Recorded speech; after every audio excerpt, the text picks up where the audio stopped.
بسم الله الرحمن الرحيم إن الحمد لله نحمده ونستعينه ونستغفره ونعوذ بالله من شرور أنفسنا ومن سيئات أعمالنا من يهده الله فلا مضل له وما يضلل فلا هادي له وأشهد أن لا إله إلا الله وحده لا شريك له وأشهد أن محمدا عبده ورسوله صلى الله عليه وعلى آله وصحبه وسلم تسليما كثيرا أما بعد. My dear brothers and sisters, Assalamu alaikum wa rahmatullahi wa barakatuh. Experience has taught me two things. In an argument with my wife, I will never win. And in competing with young children for attention, I will never win that battle either. So I will ask you all to keep your attention focused to the best of your ability, inshallah. With that having been said, today's class is dedicated to the arkan of Salah. Arkan of Salah. Most of you have heard the word arkan because it's the same word as arkan of Islam, the pillars of Islam. Now, as a technical definition, what does arkan actually mean? There are two important components to understand over here.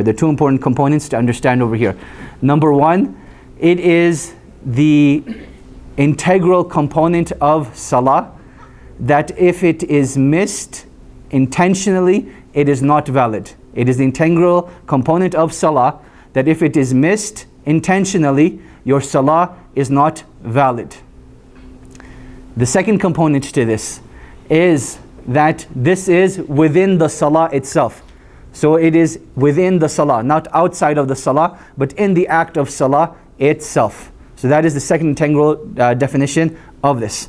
So something from the Salah itself, that if it were missed intentionally, it is not valid. It is not valid. Now, how about if someone misses it unintentionally? What happens in that situation? In the situation, if someone misses something like this unintentionally for a prolonged period of time, then inshallah he is not held accountable for it due to ignorance.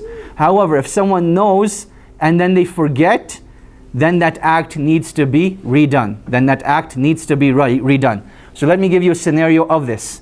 I'm praying Salah, and then I've finished recited Surah Fatiha, I've recited a second surah, but I forget to make ruku'. So instead of ruku', I go straight down into sajda. Okay? Instead of ruku', I go straight down into sajda. At that time, I have missed two arkan of the salah, as we'll come to see. I've missed the ruku' itself, and I've missed the qiyam from the ruku'. So in this situation, the rak'ah actually becomes invalid. Even though I just forgot, but the fact is I knew I had to do this, right? But I forgot. So here your salah is still valid. The salah as a whole is valid, but that rak'ah needs to be redone. So this individual, he'll stand up, he doesn't do takbiratul ihram again, but he recites Surah Fatiha, recites another surah, does ruku', stands up from ruku', goes down to sajda, stands up, gets up from sajda, goes down to sajda again, and now he's finished his first rak'ah. So that is an example of what I'm talking about. If a person leaves it forgetfully, then even then he has to make it up. The salah is not valid without it. So now, let us start off the fundamental hadith that this whole section is based on. And this is in the famous hadith of Abu Hurairah radiallahu anhu. A man entered the masjid while the Messenger of Allah sallallahu alayhi wasallam was sitting. The man prayed 2 rak'ah and then came to the Prophet and said salam. The Prophet replied to the salam and then said, "Go back and pray, for you have not prayed." So the man went back, prayed 2 rak'ah like he did the first time, and then came back and repeated the salam. The Prophet sallallahu alayhi wasallam responded to the salam and then said, "Go back and pray, for you have not prayed." So the man went back, prayed 2 rak'ah like he did the first time, and then came back and then repeated the salam. The Prophet ﷺ responded to the salam and then said, "Go back and pray, for you have not prayed." He said it 3 times, until the 3rd time the man said, "By He who has sent you with the truth, O Messenger of Allah, I do not know any better than this. Teach me." The Prophet ﷺ said, "When you stand up for salah, say Allahu Akbar. Then read what is easy for you from the Quran. Then bow until you are in a relaxed position in your ruku'. Then stand up until you are standing up straight. Then prostrate until you are in a relaxed position in your sujood. Then sit until you are relaxed in your julus, in your sitting. Now do this for your entire salah." Reported by Al-Bukhari and Muslim. What do we learn from this hadith? Let's take some brief lessons. Lesson number 1 is that when you enter into the masjid, the first thing you should do is pray 2 rak'ahs. Before you converse with anyone, before you say salams to anyone, the first thing you do is pray tahiyyat al-masjid. And this is something that should be done at all times. So regardless if the Jummah khutbah is going on, you pray 2 rak'ahs before sitting down. Regardless of you have something to do in the masjid, you should pray before you sit down. What if it's during the prohibited times? Then I would say here, be a bit diligent, in the sense that if it's a prohibited time that is coming to an end within the next minute. So for example, just before Salat al-Maghrib, literally there's 1 minute left till the adhan. In that situation, wait till the adhan is over and then pray the 2 rak'ahs. You don't pray it right away. However, if there's a long period of time, in that prohibited period of time, then go ahead and pray, and it is not harmful. Go ahead and pray, and it is not harmful. So that is something that should be done at all times.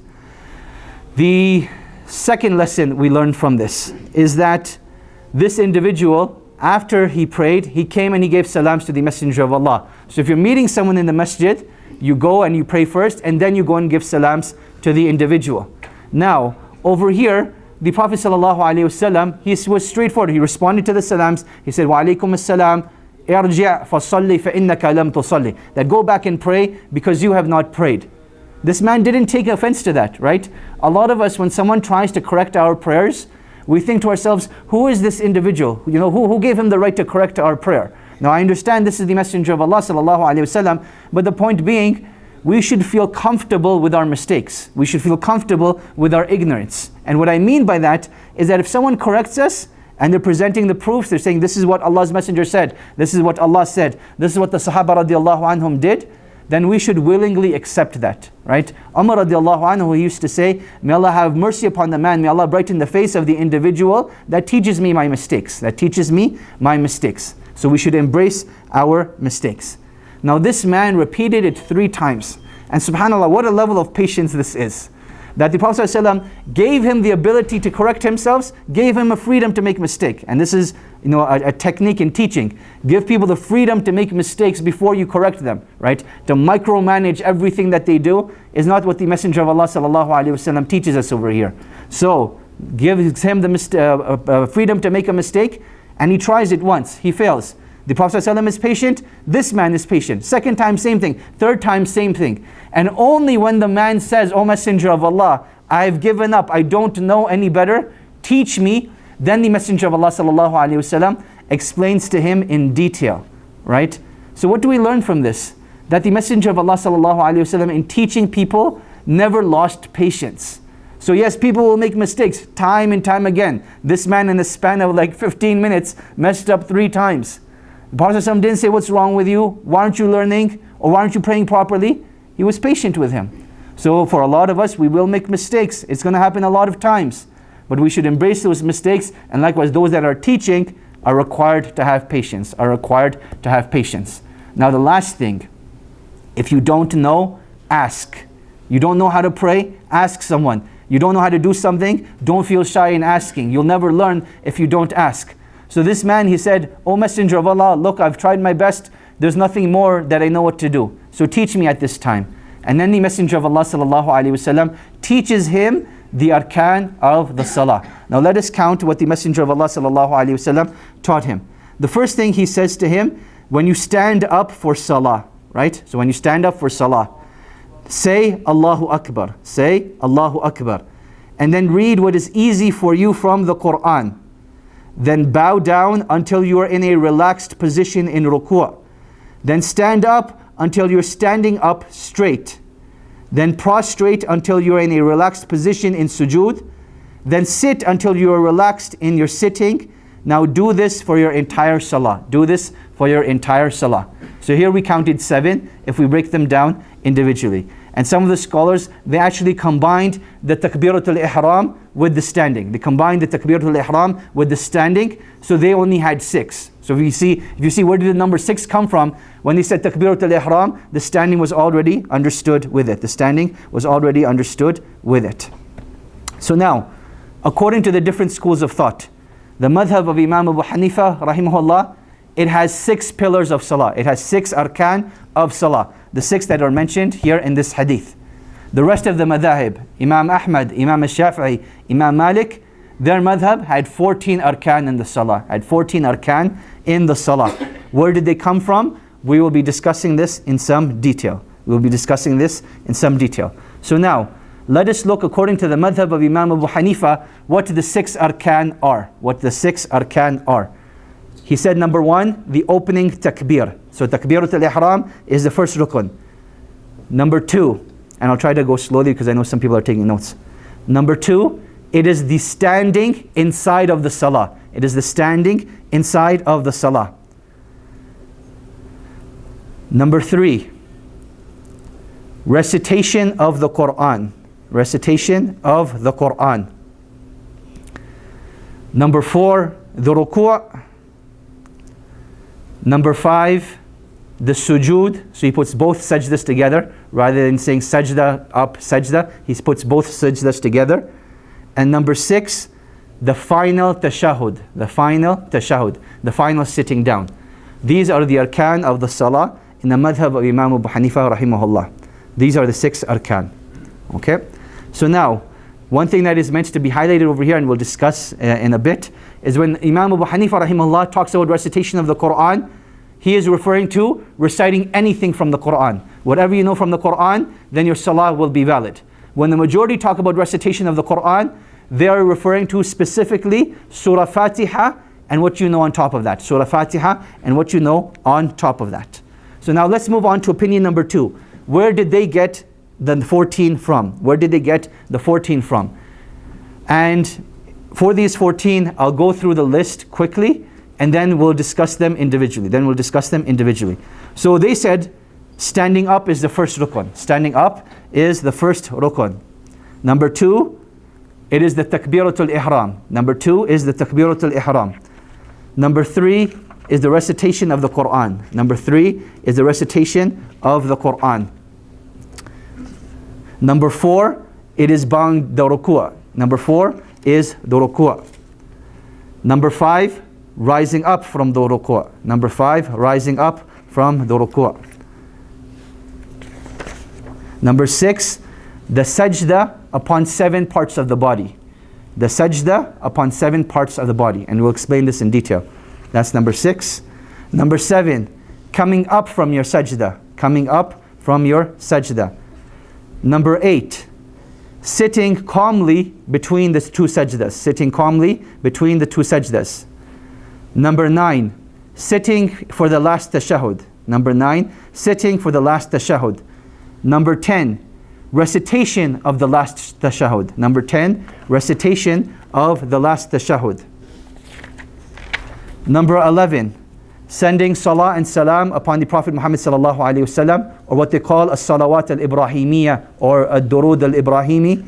That is what is referring to number 11. Number 12, the taslim, saying assalamu alaikum wa rahmatullah, assalamu alaikum wa rahmatullah. Number 13, being calm and tranquil in the salah. Being calm and tranquil in the salah. And number 14, maintaining the order of the salah. Number 14, maintaining the order of the salah. So this is how the majority got 14. This is how the majority got 14. So now let us start off with number 1. Qiyam, standing for those that are able to. Standing for those that are able to. So the first rukun of salah is standing up for salah. And this is something we've discussed previously as well, that standing up for salah is an integral of the salah. That if you are able to do so and there's nothing preventing you, it is mandatory. So it's winter time, you're driving, and is this time for salah? Can I pray sitting in my car? And the answer is, as long as you will not freeze outside, then you have to pray standing outside, even on the side of a road, in a park, wherever you may be. To pray sitting in a car for someone that is able to would not be permissible. Would not be permissible. Now, what actually constitutes standing? What constitutes standing? If my shoulders are slouched and my back is like slightly leaning over, does that affect the salah in terms of standing? No, it doesn't affect it. What if someone is standing in their salah, but they're rocking back and forth? This is not something that they should be doing. However, it will not nullify the standing. It will not nullify the standing. How about if someone needs help standing up for salah? So for example, there's an individual, he just had some sort of surgery. Can he hold on to a cane while he is in salah? Can he hold on to a cane while he is in salah? Or at the time of the Prophet ﷺ, they used to hang a rope from the ceiling and hold on to the rope while standing in Salah. And the answer is yes, a person can use support to stand in Salah. However, in such a situation, if a person is in a great amount of pain or it is excessively difficult for him, then it is allowed for him to sit down. It is allowed for him to sit down. Which leads us to, who is exempt from sitting? Sorry, who is exempt from standing? Who is exempt from standing? The individual that is exempt from standing is the one that is prevented either due to a physical reason or due to an external reason. So it is a physical reason or an external reason. Physical reason is broken down into two. Physical incapability. So for example, a person is naturally on a wheelchair, they are disabled, then that is perfectly fine. They can pray in their wheelchair or pray on the chair, and that's perfectly fine. And this can be temporary or permanent. This can be temporary or permanent. A second scenario is someone is sick. So for example, someone has an illness on their foot that prevents them from putting weight on their foot. In that situation, a person can sit down and it is not a problem. It is not a problem. So those are the physical reasons.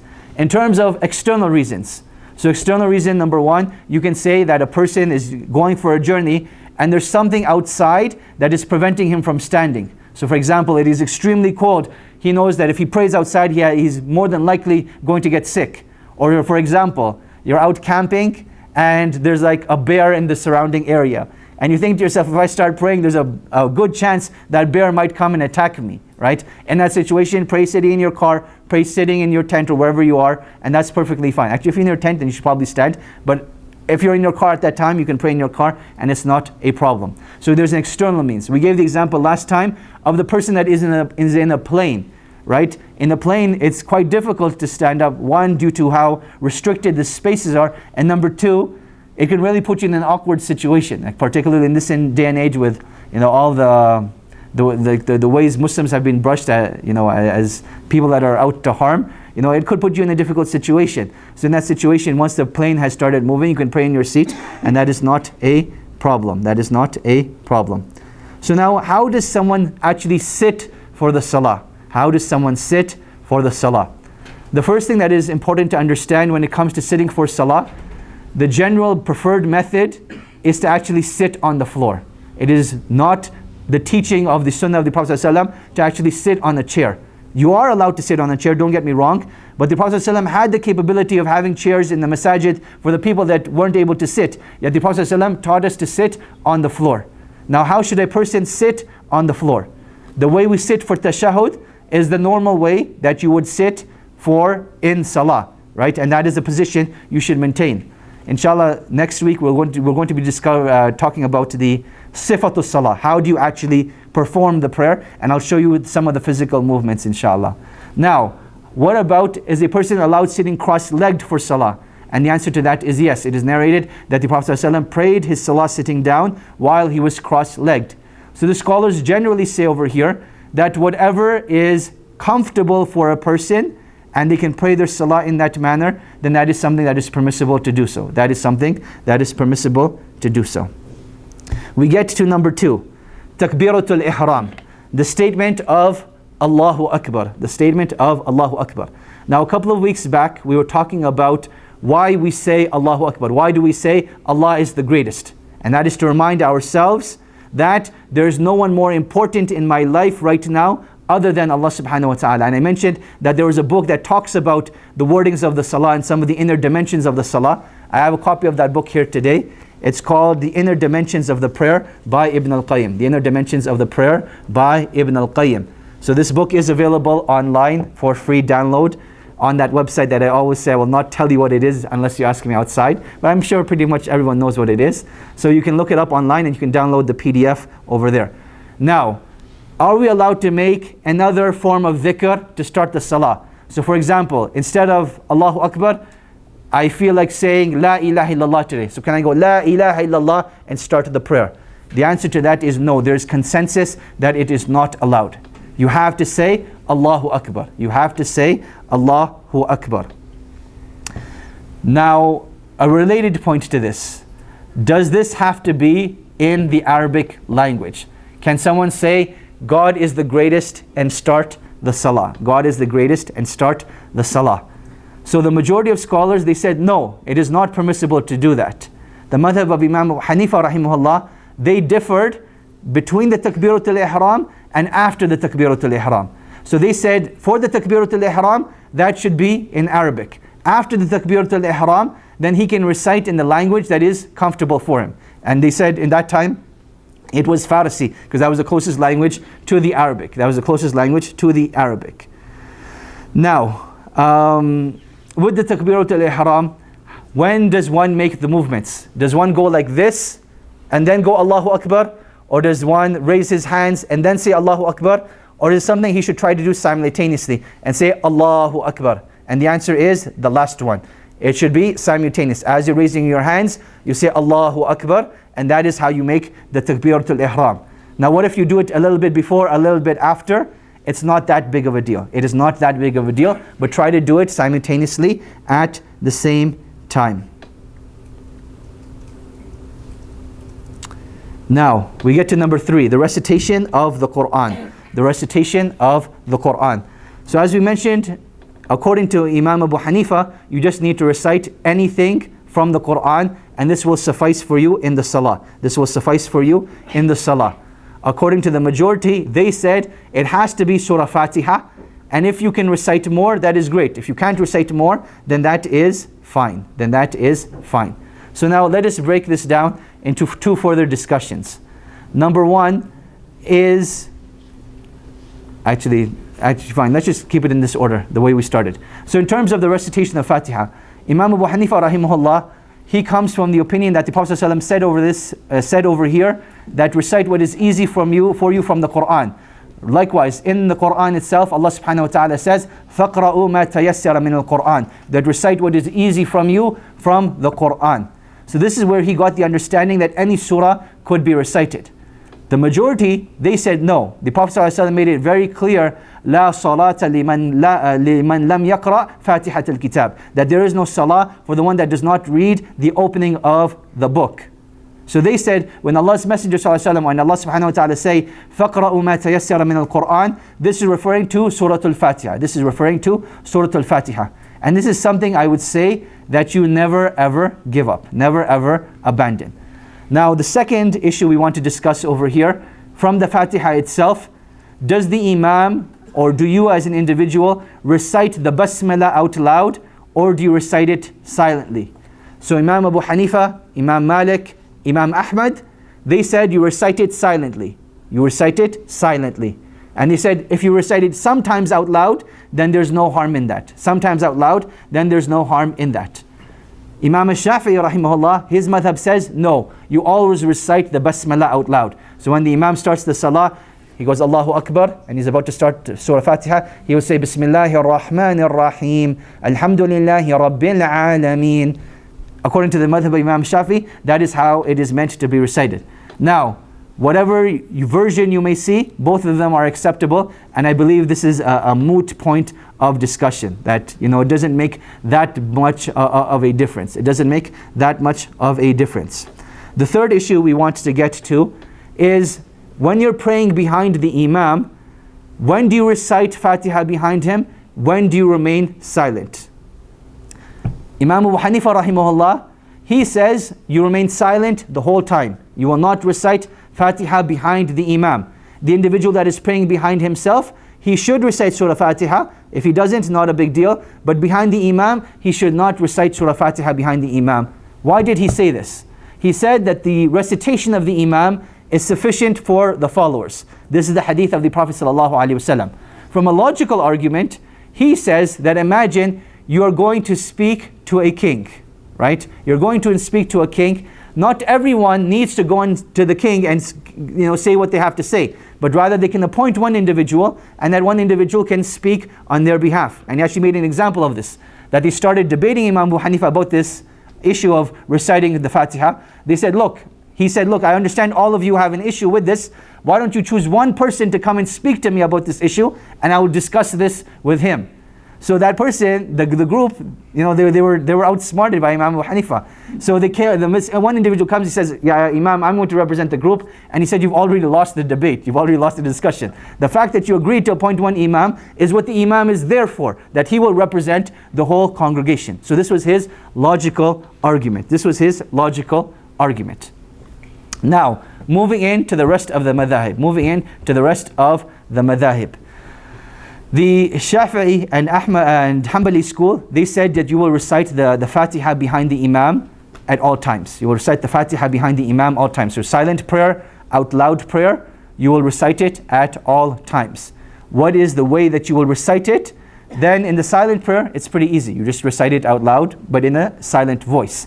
When the Imam is reciting in Fajr, Maghrib and Isha, they said that either the Imam takes a break after each verse, so he will say, Alhamdulillahi Rabbil Alameen, take a break and a small pause, so that the people behind him can say it. They said this is the best way to do it.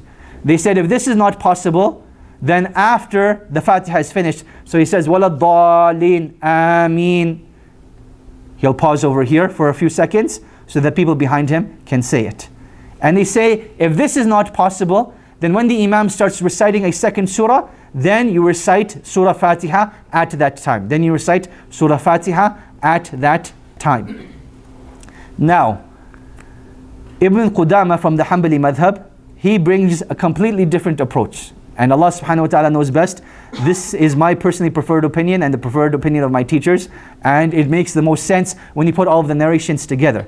And that is, he said you will differentiate between loud and silent prayers.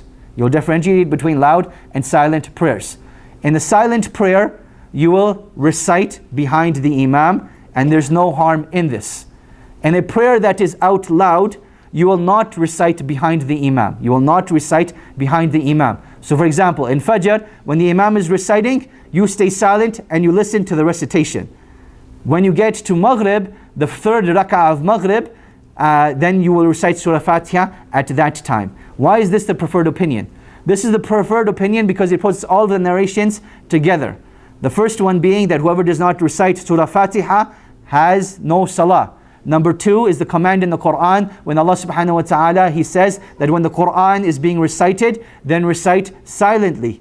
Then the third is the narration of the Prophet sallallahu alaihi wasallam where he heard people reciting behind him in the Salah. And then the Prophet ﷺ forbade them from saying that do not recite behind me in the Salah. So this is how the different narrations and verses are reconciled. That in prayers that are out loud, then the Fatiha is not to be recited, a prayer listens to the Imam. In the prayer that is silent, then you recite behind the Imam, and that is what should be done.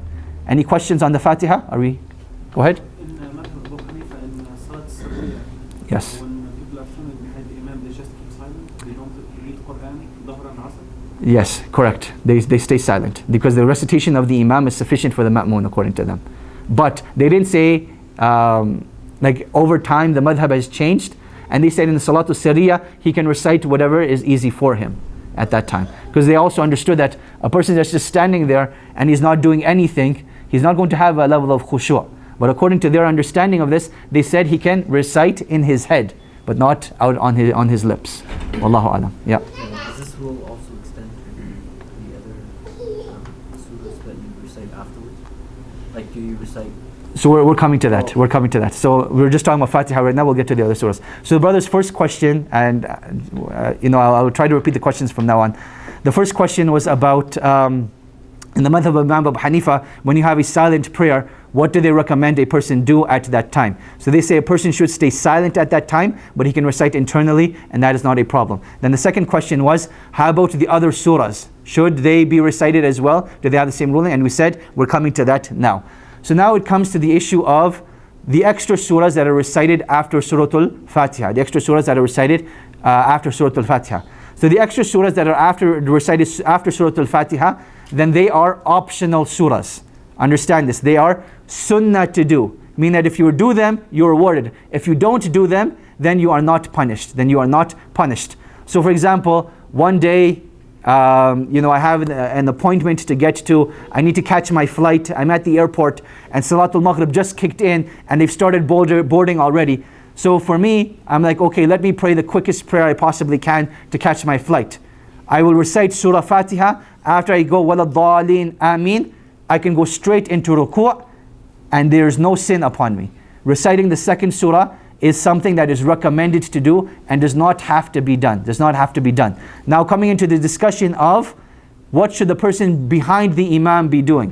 What should the person behind the imam be doing? And the answer is, by consensus, he should not be reciting after the imam. He should not be reciting after the imam, but rather he should be following along in his head. He should be following along in his head. Now we get to, actually, there's quite a few discussions over here. So first discussion is, when should the Ameen be said in Surah Fatiha? When should the Ameen be said in Surah Fatiha? So scholars of fiqh have discussed this. It's not too big of an issue. What is preferred is, as the Imam begins to say Ameen, then you can say Ameen at that time.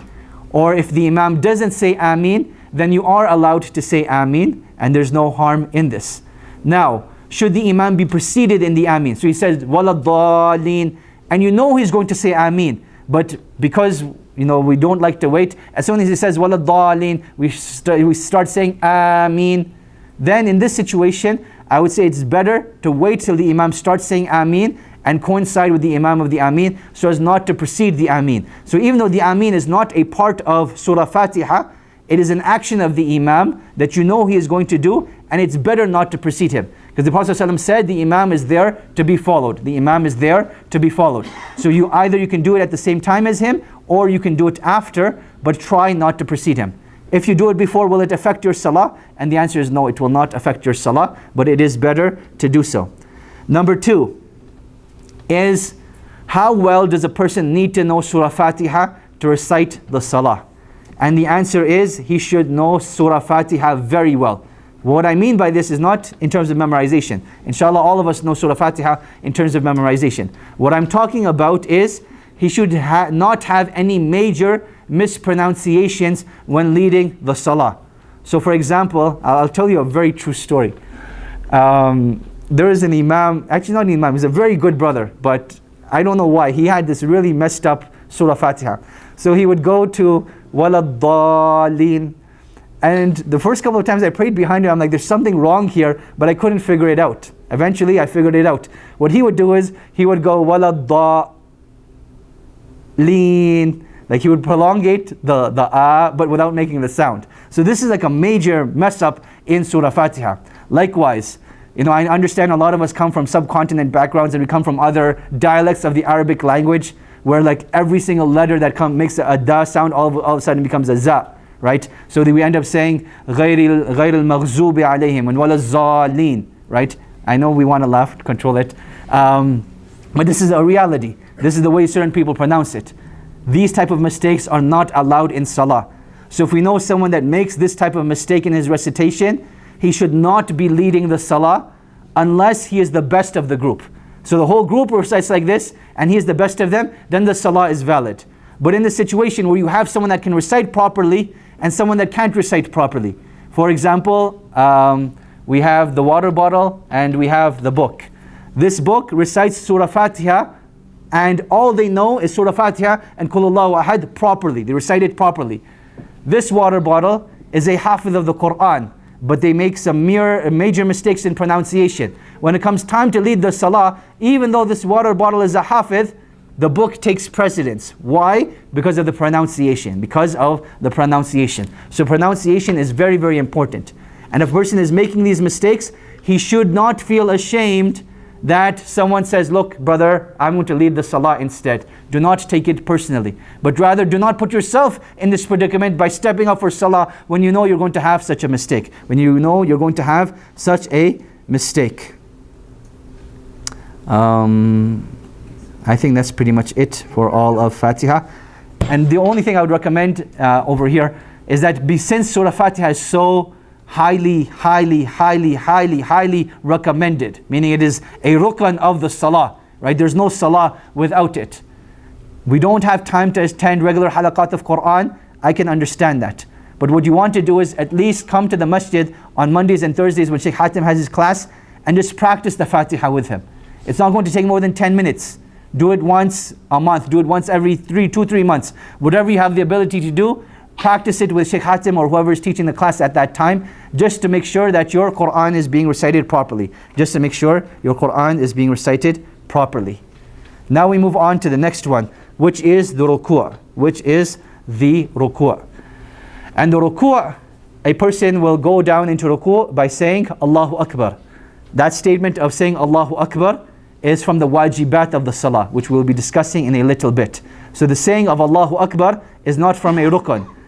And what we'll come to see, the difference between a wajib and a rukun, while both of them are in salah, the rukun being abandoned will make the rak'ah invalid. The wajibat being abandoned, if done unintentionally, then they can be made up with sajdatul sahu. If done intentionally, then it makes the rak'ah, then it makes the salah actually invalid. It makes the salah invalid and should begin over. So then a person then goes down into ruku'. He goes down into ruku'. And in ruku', what you want to do is you want to make sure your back is as flat as possible. Your back is as flat as possible. So much so that they said that the Prophet ﷺ could have balanced water on his back when he was in ruku'. He could have put water on his back when he went down for ruku'. Then he rises up from the ruku' and he says, Sami Allahu liman hamida. That is from the wajibat of the salah. But the actual standing is from the arkan. The actual standing is from the arkan. Now, what is from the arkan? Is it actually standing, or is it actually standing long enough so that a person is calm and comfortable? And as a general rule, just so I don't repeat myself, the general rule is for every act of salah, every movement in salah, a person has to become calm and comfortable in that position before he goes on to the next one. So for example, if someone's really in a hurry to perform the salah, he has to make sure that when he gets down to ruku', it's not like a jerk. So for example, people when they go for ruku', they'll go like this, right? Like on the way down, they're saying Subhana Rabbiyal Azim, and then they're already standing up. You can't do that. You have to go down for ruku', get there, and then say Subhana Rabbiyal Azim, and then you can stand up, How many times do you have to say those takbirat? We'll get to that when we talk about the wajibat. But the point being, in each and every action of the salah, perfect that action before you move on to the next one. Perfect that action before you get on to the next one. So then he stands up from the ruku'. That was number 5. Now he goes down to sajda. And this is rukun number 6. Sajda has to be made on 7 joints. Sajda has to be made on 7 joints. Abdullah bin Abbas radiallahu anhuma, he narrated that the Messenger of Allah sallallahu alayhi wasallam said, I have been commanded to prostrate on 7 bones, on the forehead, on the nose, on the hands, on the knees, and the toes. Right? So let me repeat that again. The forehead, the nose, the hands, the knees, and the toes. Those are the 7 body parts that need to be touching the ground. So now, in the winter time, a person is wearing a toque and he goes down for sajda. Has he fulfilled the requirements of sajda? And the answer is no. He has not fulfilled the requirements of sajda. Right? He should make sure that it is actually his forehead that is touching the ground. Now, unless it's super cold and he's praying on the cement, then in that situation, rather than keeping the toque on, I would say put the toque on the floor and make sajda upon that, and that is the better thing to do, so that you have not gone against the command of the Messenger of Allah sallallahu alaihi wasallam. Likewise, the nose. A lot of times the way we will place our forehead will be to the extreme front, so much so that our face gets lifted up off the ground. That's not the proper way of making sajda. Your nose should be touching the ground when you make sajda. As for the hands, then the hands I don't think anyone has an issue with. The knees no one has an issue with. And the toes, a lot of the times people will not put their toes on the ground, like they'll lift up their toes. The toes should actually be bent when you go down into sajda. And I'll show this to you next week when we do the actual description of the prayer. The toes should actually be bent when they are down in sajda. Likewise, should the feet be spread apart or should they be closed together? The narrations show that the Prophet ﷺ would close his feet together when he used to make the sajda. So when you're in sajda, rather than having your feet apart, keep your feet closed. That is how the Prophet ﷺ prayed. Now, one thing that I'll mention over here is, as a general rule, the salah of men and women is the same, meaning the actions of salah are exactly the same. However, the way we do some of those actions, that is what will be different. That is what we will do differently. So for example, when a man goes down to sajda, if he has the room, it is encouraged that his hands are like this and his arms are spread out. His arms are spread out. The companions radiallahu anhum used to say that we could see the whiteness from the skin of the Messenger of Allah sallallahu alaihi wasallam's underarms when he goes to make down for sajda. For a woman, it is encouraged that she remains more concealed, and that she should not expose the sides of her body, Similarly, with ruku', try to be as concealed as can for the women, and for the men, then the arms can be shown, and that is the preferable thing to do.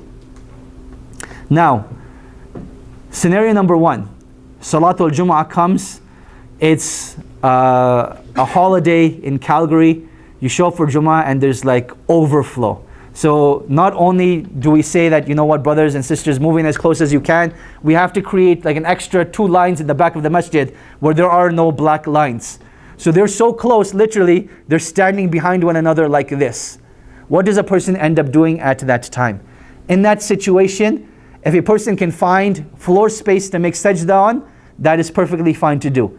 If he doesn't find floor space to make sajda on, then he can make sajda in the best possible way that he can. So the closer he can get to the ground, then that is the preferable thing to do. If he can't get to the ground at all, then this is beyond his capability.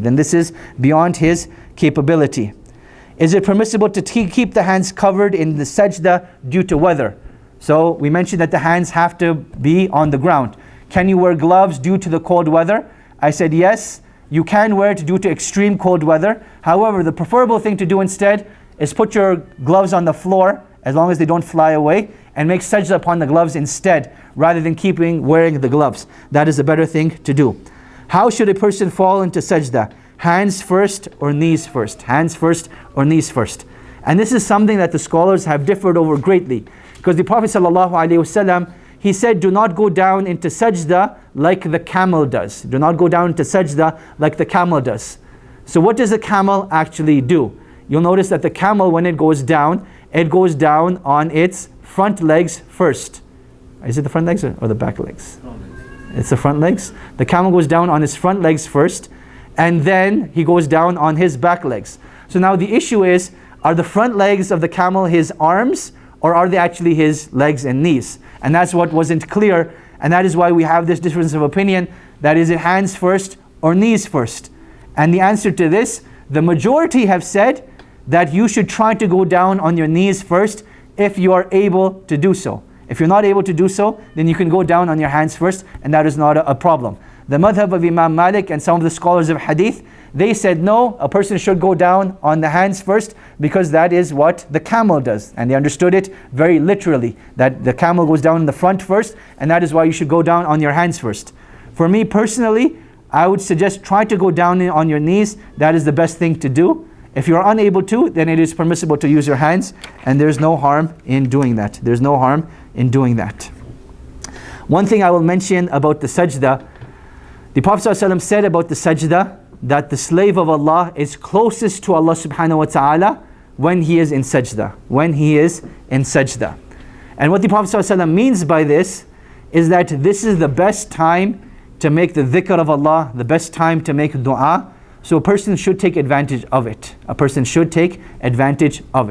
That prolong your sajdas. These are good things to do. And in your sajdas, you can make whatever du'as you want, whatever you want to ask for. And this is something that is highly encouraged to do. Now, you get up from the sajda. This is number 7. You get up from the sajda. And then at this time, he's meant to say, Rabbi ghfirli, Rabbi ghfirli. This is from the wajibat of the salah that we will discuss when we talk about the wajibat. Here he just gets up from the sajda. And then he will go, that is rukun number 8. Okay? That he sits calmly between the sajdas.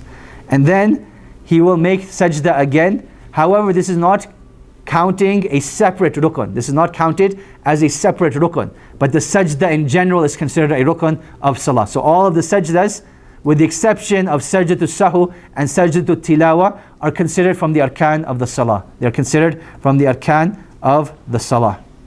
Now, number 9 is sitting during the last tashahud. The last tashahud of your salah is from the arkan of the salah, meaning that without it, your salah is not valid. Number 10, the recitation of the tashahud. The recitation of the tashahud. And that is the statement of At-tahiyyatu lillahi was-salawatu wat-tayyibatu till the end of it. Till the end of it. Are there different versions of this? Yes, there are many different versions of this. Next week when we talk about the sifatul salah, or the description of the prayer, we will go through some of those versions. We'll go through some of those versions. Number 11, the salawat ibrahimiyya. In the last tashahud, this is from the arkan of the salah. It is from the pillars of salah. Meaning without it, your salah would not be valid. Can a person recite this in the first tashahud, in the second rak'ah of a 4 rak'ah salah? And the answer is yes, he can recite it. There's no harm in doing so. Some of the scholars have even encouraged it, but it is mandatory in the last tashahud. Then number 12, the saying of the taslim. Assalamu alaikum wa rahmatullah, assalamu alaikum wa rahmatullah. Now, the taslim over here is a rukun, and there's two things that we want to discuss over here. Number 1 is that what wordings are we allowed to go with? What wordings are we allowed to go with? Number 1 is assalamu alaikum. That is permissible to say. If he says assalamu alaikum, the salah is valid. If he says assalamu alaikum wa rahmatullah, the salah is valid. If he says assalamu alaikum wa rahmatullahi wa barakatuh, assalamu alaikum wa rahmatullahi wa barakatuh, the salah is valid. These are the normal things that we will see. In some of the narrations of the Prophet ﷺ, he would give extra salam to the right and would shorten it a bit on the left. So he will say assalamu alaikum wa rahmatullahi wa barakatuh, assalamu alaikum wa rahmatullah. This is something that was done by the Prophet ﷺ and is something that is permissible to do. The second thing, what part of this is mandatory and what part of it is sunnah? What is mandatory of the salah is to give salams to the right side. You have fulfilled the salah if you're giving salam to the right side. To give salam to the left side is the fulfillment of a sunnah. The fulfillment of a sunnah. And I'll give you something very interesting that happened. So when I was very young, there was an imam that came to our masjid, and mashallah, jazahullah khair. Like he had graduated from Medina, and he just said, you know what, I'm going to come to your community, and for 2 weeks, I'm just going to spend teaching you guys. So we're like literally 10 hours a day. It was winter break. He just came and he taught us, mashallah, jazahullah khair. And one day in salah, all he did was, assalamu alaikum wa rahmatullah, and he started making his adhkar. And the congregation stayed frozen. They're like, okay, he's going to say assalamu alaikum wa rahmatullah any second now. And like time is going on, and you could see him start laughing, and well, not laughing, but smirking inside. He's like, I wonder how long these guys are waiting. Then he said, look, my dear brothers and sisters, this is a good opportunity to learn. The first salam is the requirement, the second salam is the sunnah. So as long as the imam does one salam, then the salah has been completed, and then the second salam is sunnah to do. So I've never done this, I've never practiced it, because I've always feared the backlash from the community. But now that I've told you guys, I might try it. So if I ever just say assalamu alaikum wa rahmatullah, the salah is now officially over. If I make the second salam, you should follow me in that second salam. If I don't make that second salam, then the salah is over, and that is perfectly fine. What was left from the salam that I wanted to mention? So yeah, that's it for the salam. Number 13 is having peace and tranquility in the salah. Peace and tranquility in the salah. Some of the scholars mentioned khushu' in the salah instead of at-tuma'nina. But the general understanding is the same. And what they mean by tranquility is that there should be no movements that are not from the salah done excessively. So for example, if there's a fly in front of you in salah and it's really bothering you, you can wipe it away. That's perfectly fine. Or likewise, if a person is praying and there's something harmful there, he is allowed to make a slight movement in the salah. So for example, at the time of the Prophet ﷺ, they're praying and a scorpion is there. With your sandal, you can stomp on that scorpion and kill the scorpion. There's nothing wrong with doing that. It would not invalidate your salah. However, actions that are not needed they shouldn't be done. Actions that are not needed should not be done. So for example, the imam's taking a very long time in his salah, and the guy's like, you know what, let me check what time it is. So he pulls out his cell phone in his salah and checks what time it is. Or he feels, you know, his phone vibrate, it's on silent, but he's like, hey, I got a text message, let me, you know, see what this text message says.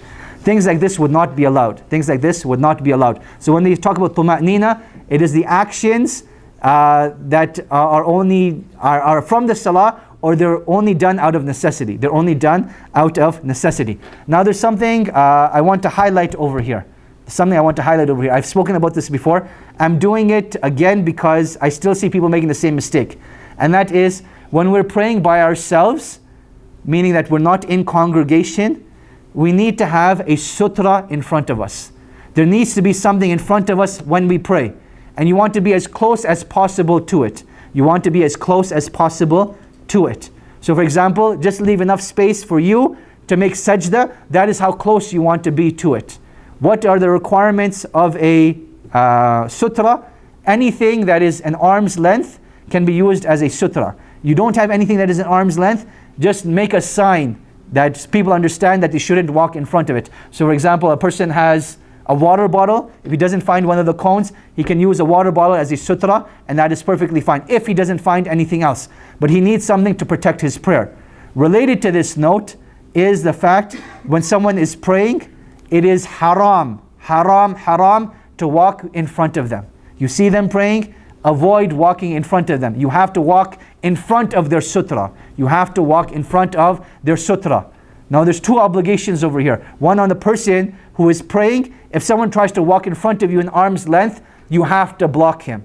You have to block him. Put your arm out. Make sure they do not get a cross. With the exception of young children that are tamiz, meaning that they don't differentiate, they walk back and forth. It's not an issue. But anyone other than that, you should prevent them from walking in front of you. Even the animals. So much so that the Prophet ﷺ, when he was praying, there was a sheep that was trying to cut in between. Rather than letting the sheep cut in between, the Prophet ﷺ let the sheep walk behind him instead, as he stepped closer to the sutra, which was a wall, and his face was literally at the wall at that time.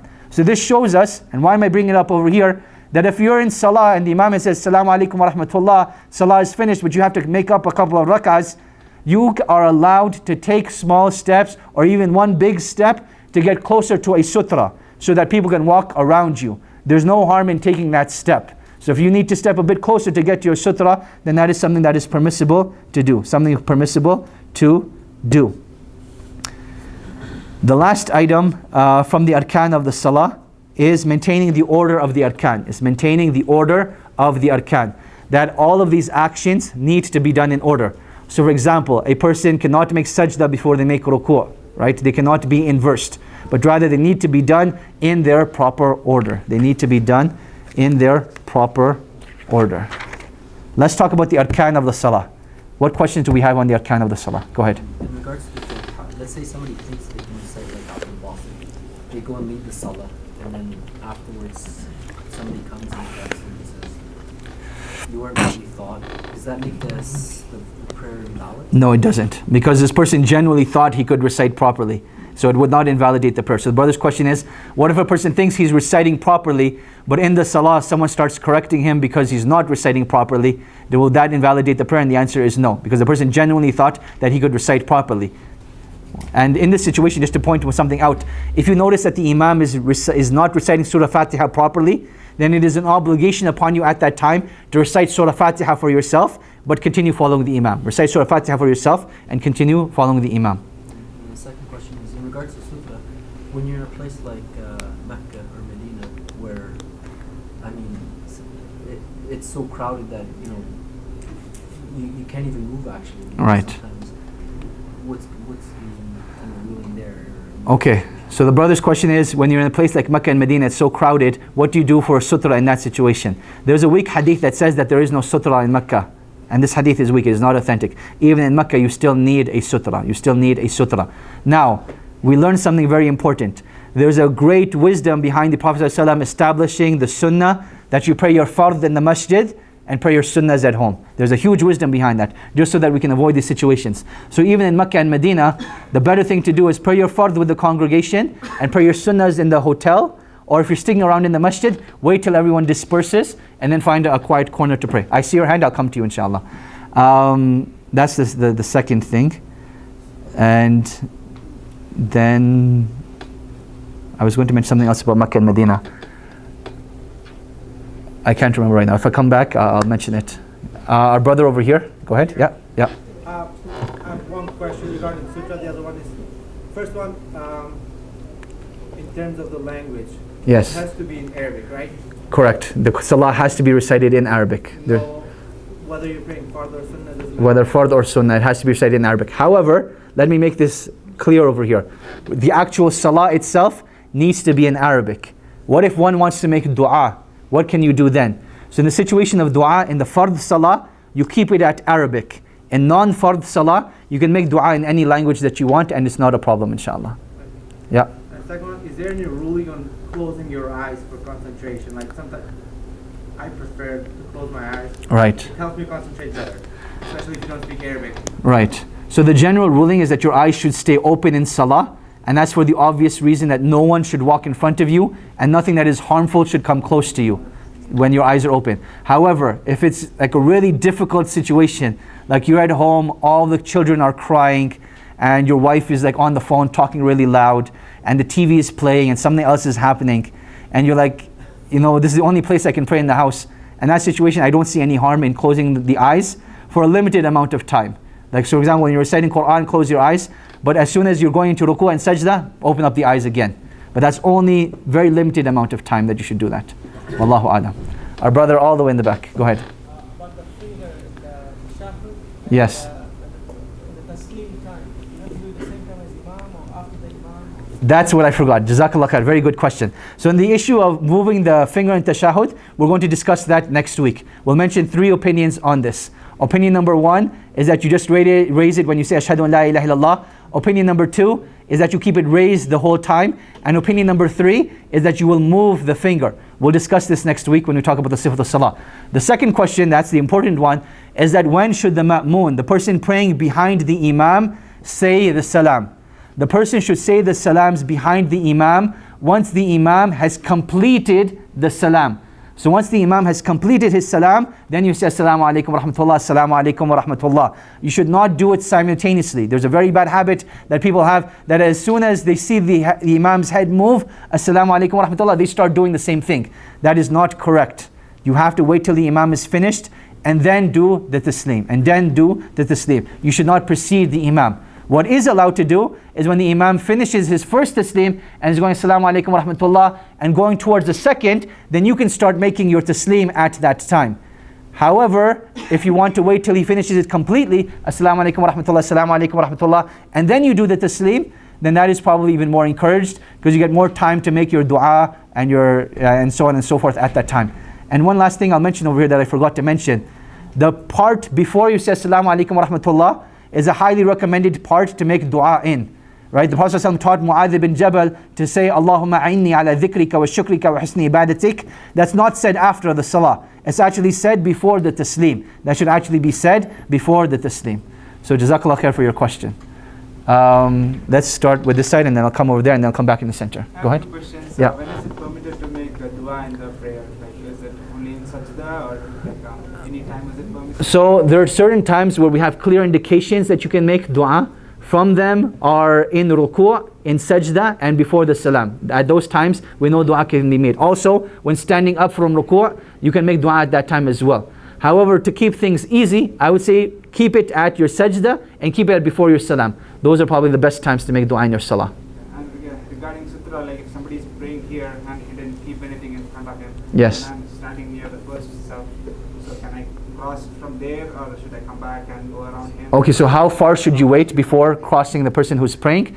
Minimum is 1 arm's length. The more space you can leave, the better. In an ideal situation, what you want to do is grab something and put it in front of him so that he realizes that he should be doing this, and in that way you protect his salah as well. Danish? Regarding the invalidators of prayer, if like a woman walks in front of you, Yes. what's the correct understanding of that?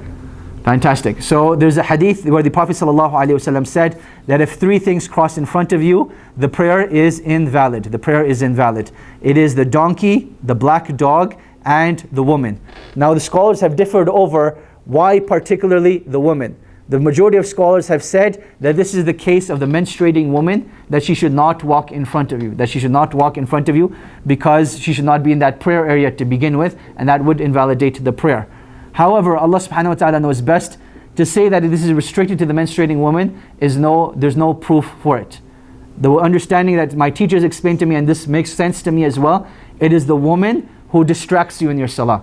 So for example, she is attractive or she's extremely uncovered, then that woman, when she distracts you in your salah, then that is the salah that would invalidate your prayer. Wallahu ta'ala a'lam. Go ahead. So since read the Quran is wrong, Yes. what happened when you catch the salah when the imam already finished reading and he's going to ruku? Fantastic. So in the situation when the imam has already gone into ruku', you missed the recitation of the Quran. What do you do in that situation?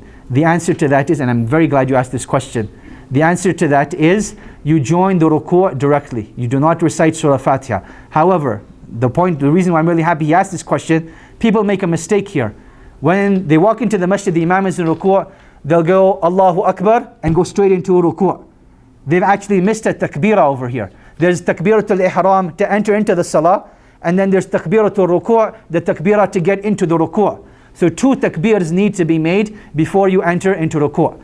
And as for the recitation that was missed from that first rak'ah, or that particular rak'ah, the Prophet ﷺ said that it is pardoned. It is pardoned. So as long as you catch the ruku' and are able to say Subhana Rabbiyal Azim once, then you've caught the ruku'. And you do not need to make up that rak'ah. Anyone else over here? Go ahead. Just one question. You said we can make dua during sujood, right? Yes. It has to be in Arabic? So this is what I was explaining, that in your fard prayers, dua has to be in Arabic. Outside, everything has to be in Arabic. Outside of your fard prayer, your sunnah prayers, your nafil prayers, qiyamul layl, tahajjud, duha, anything you were praying, at that time your du'as can be in other than Arabic, and it is not a problem. Wallahu alam. I'm just going to jump over here and I'll come back to you guys over here. Go ahead. So Sheikh, a couple of things that frequently a lot of us make the mistake. So I'm just going to ask you to please reiterate that so that everybody can understand and Yes. learn from it. Is when cell phone is ringing on the salah, a lot of people think that it may invalidate the salah, so they don't actually take it out and silent it or turn it off, so which is definitely a disturbance for the other people. Correct. Number one. Number two is when we are praying behind the imam. Yes. I believe you mentioned that the imam is the sutra. Yes. So in that case, a lot of people they're not even passing. Let's say there is an empty spot, so you're just walking by and filling that empty spot instead of being there. They think, well, I'm just going to cross in front of somebody else, or I'm breaking the sutra. Fantastic. So you can't please, Fantastic. So the first issue is, what if you're in salah and your cell phone goes off? What I want to say over here is we need to try our utmost best to put our cell phones on silent or turn them off before the salah. This is something that, I understand we all make mistakes, but certain individuals, it's as if they want to prove a point that I'm not going to listen to the imam and I'm going to leave my cell phone on. Because literally every salah will have someone that keeps their cell phone on, and it's a distraction for everyone. So now if your cell phone is ringing in salah, it is mandatory, it is wajib for you to put it on silent or turn it off. Right? Now the convenient things about cell phones these days, if you just hold the power button for 5 seconds, it turns off the phone altogether. In salah, don't look at, hey, who's calling me right now? Should I reject the call or respond with a text message or what? No, just hold the power button, turn the cell phone off. That is what should be done, just so it doesn't repeat. And here's practical experience. If a person calls once and you don't answer, more than likely they will call you a second time. They will call you a second time. So don't think you can reject their call and you're in safe space. They will call you a second time. Turn your cell phone off at that time. It's the best thing to do. And you are allowed to do that in salah, and it will not invalidate your prayer. Question number 2 that the brother had is in terms of the sutra.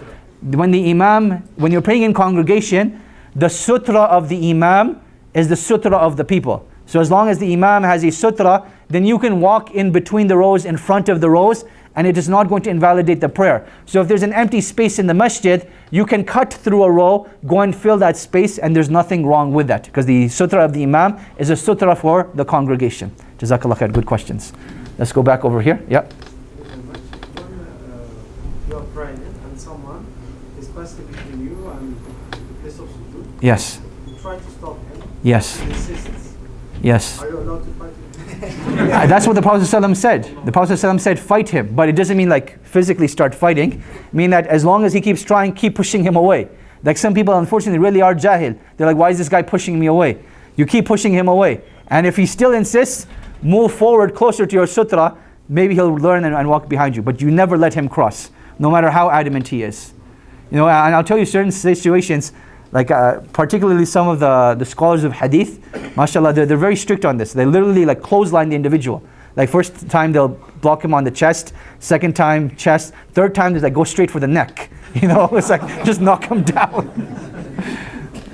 Go ahead. I am, for example, if I am praying, Yes. either first in congregation or congregation, either I am making zikr or sunnah or reciting Quran.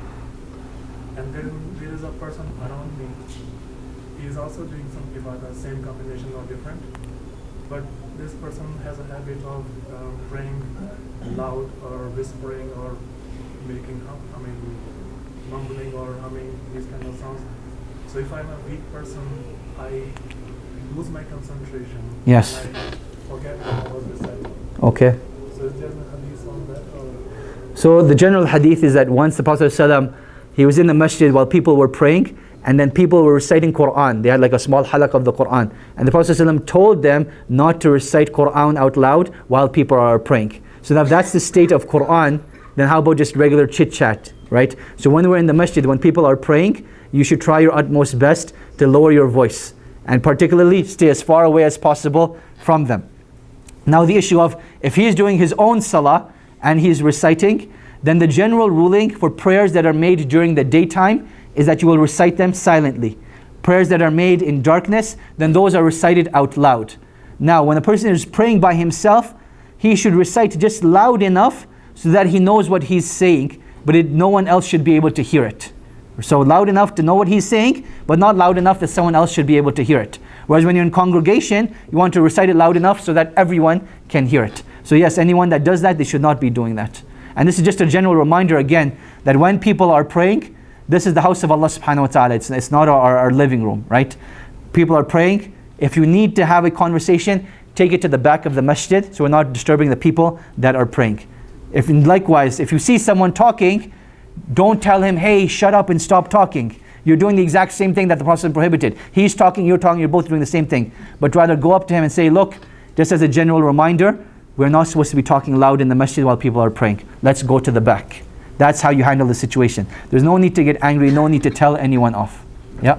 So you mentioned earlier that if someone comes into the mosque, he should pray and then say salam. Yes. Sometimes people enter and they say salam and everybody replies loud.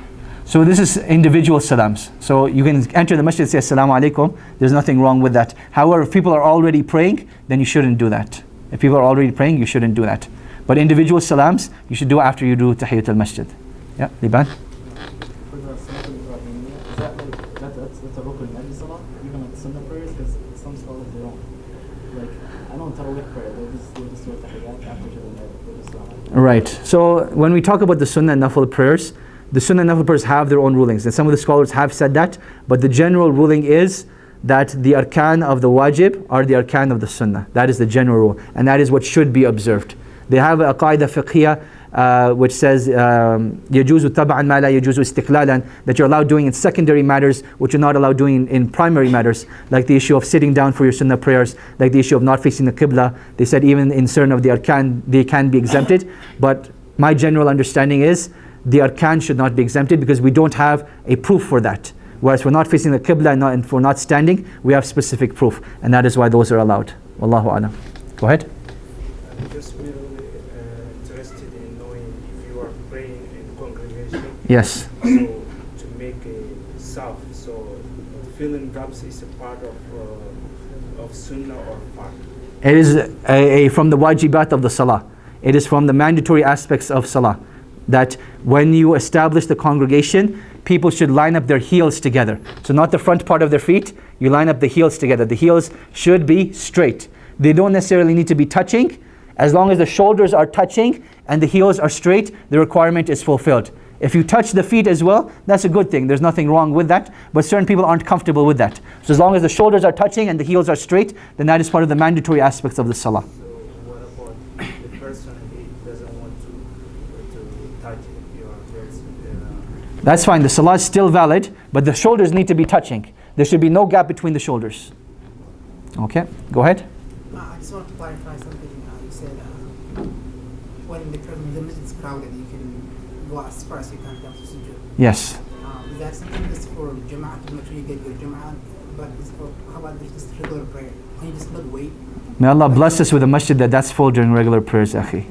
And when are you ever going to see a masjid that full in regular prayers? Unless you're in like Mecca or Medina, and even then you could keep making the saf outside.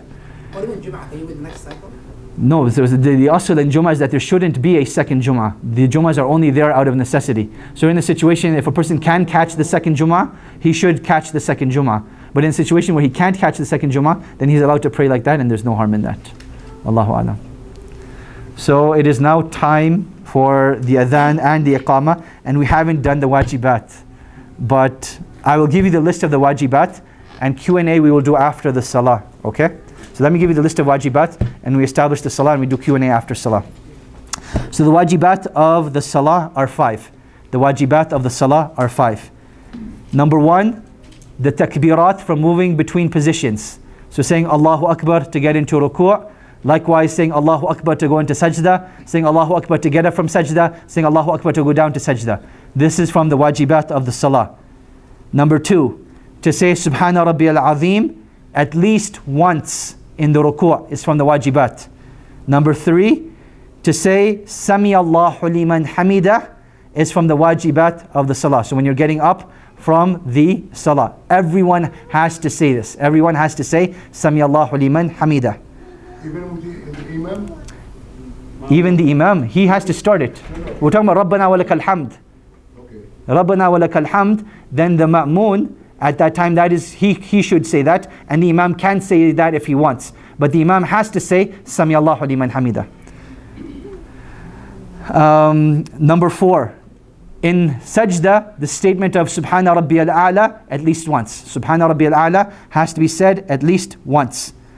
And then the last wajib is the sitting in the first tashahud. Sitting in the first tashahud. Sitting in the first tashahud is from the wajibat of the salah. How do we differentiate between the wajibat and the arkan? I'll explain this again. Both of them are physically a part of the salah. So both are a part of the salah. The differentiation between the two is that if a wajib is missed unintentionally, then it is made up by sajdatul sahu, the prostration of forgetfulness, which we will be discussing in an upcoming halaqah. The rukun, if it is missed, the rak'ah needs to be repeated. The rak'ah needs to be repeated. That is the differentiation between the two. Any questions that you have that are further, I will address after the salah. Just to briefly explain, as soon as the salah is done, I'm going to go to the women's side, answer their questions first, and then once I'm done with them, I'll come back over here and answer anyone who has questions over here. We'll conclude with that. Jazakumullah khairan for your attention. Halaqah next week will continue after Maghrib. It will be the last halaqah after Maghrib. After that, we'll change the timings. We'll conclude with that. Subhanakallahumma wa bihamdik. Ashhadu an la ilaha illa ant. Astaghfiruka wa atubu ilayk. Wassalamu alaikum wa rahmatullahi wa barakatuh.